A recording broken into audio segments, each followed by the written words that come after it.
যে আমি এখন দাঁড়িয়ে আছি কুয়াকাটার ব্লক পয়েন্টে।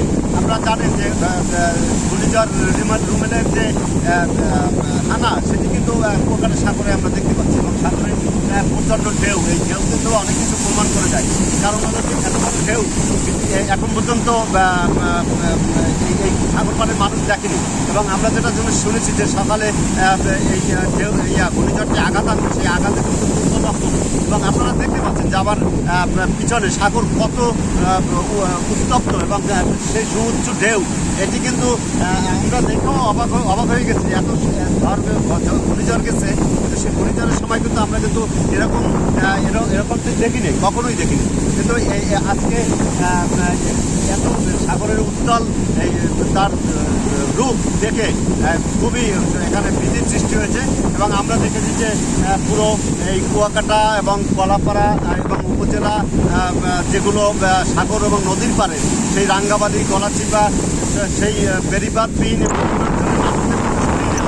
ইতিমধ্যে কিন্তু সিপিপি তারা কিন্তু মাইকিং করছে সরিয়ে দেওয়ার জন্য। এবং উপজেলা থেকে অত্যন্ত গ্রাম পর্যায়ে, ওয়ার্ড পর্যায়ে কিন্তু এখানে মাইকিং হচ্ছে এবং সবাইকে নিরাপদ আশ্রয় যাওয়ার জন্য বলা হচ্ছে। আমরা যতদিন জেনেছি সন্ধ্যা নাগাদ এই ঘূর্ণিঝড় রুমের আঘাত আনার সম্ভাবনা রয়েছে এবং এই উপকূল অতিক্রম করবে, তখন হয়তো বড় ধরনের কোনো দুর্ঘটনার আশঙ্কা রয়েছে এখানকার মানুষ। তবে সব প্রস্তুতি এখানে প্রশাসন নিয়েছে। আমি ইউনোর সাথে কথা বলেছি কলাপাড়ার, তিনি কিন্তু বলেছেন যে এখানে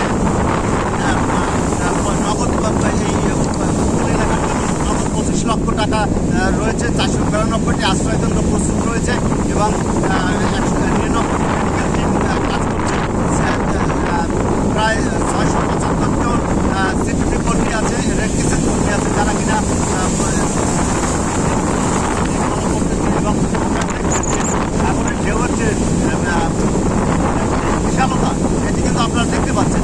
এবং এই রুমেলের ভয়াবহতার রূপ কিন্তু আমরা দেখতে পাচ্ছি ইতিমধ্যে। এটি আসলে ঘূর্ণিঝড়ের রূপ তো নিয়েছে, এখন মহাবিপদ সংকট চলে, 10 নম্বর বিপদ সংকট চলছে, সংকেত চলছে। এবং কুয়াকাটা আমরা দেখেছি কিছু উৎসুক পর্যটক রয়েছে, যারা কিনা এই রুমেলের রূপ দেখার জন্য তারা কুয়াকাটায় অবস্থান করছে এবং রূপটা তারা দেখছে, এনজয় করছে তারা। আর এখানে আমি বলে রাখি যে কুয়াকাটার যে সব সেগুলো কিন্তু এখানে দেওয়া হয়েছে, তুলে দেওয়া হয়েছে।